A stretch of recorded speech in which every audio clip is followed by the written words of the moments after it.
अस्सलामु अलैकुम ख़वातीन और हज़रात, क्या आप में से कभी भी किसी ने अपने लहजे की तरफ गौर किया है? शायद नहीं किया होगा।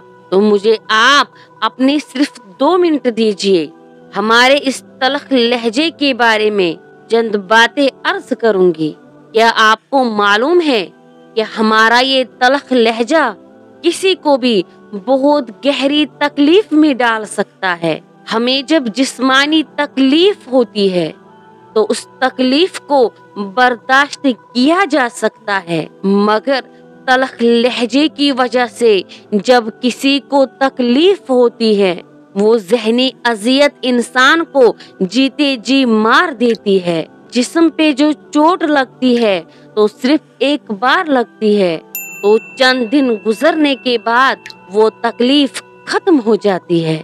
मगर जो चोट हमारे जहन, हमारी सोच और हमारे ख्यालात पर लगती है, फिर वो सीधा हमारी नफ्सियात पर लगती है और इसके जो असरात होते हैं वो काफी तवील होते हैं और इस तकलीफ की कैफियत में इंसान के जहन पर बहुत गहरे नक्श पड़ जाते हैं, जैसे किसी ने पत्थर को तराश तराश कर उसमें रंग भरे हों और बाद में इल्म हो कि असल में रंग की जगह जहर भरा गया था जो नस नस में बहने लगा है। मैं सिर्फ इतना कहना चाहती हूँ कि अपनी आर्जी तस्कीन के खातिर कभी भी किसी को मुस्तकिल तकलीफ में मत डाला करें और स्पेशली अपने लहजों और रवैयों को परखा करें, क्योंकि लहजे शिफा भी है और लाइलाज बीमारियों का सबब भी बन जाते हैं।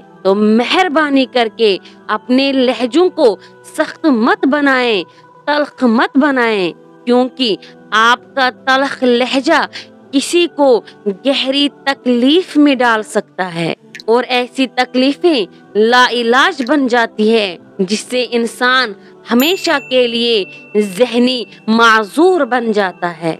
उम्मीद करती हूँ आपको ये बातें जरूर समझ आई होंगी। मिलते हैं बहुत जल्द इंशाअल्लाह ताला किसी और नए मौजू के साथ।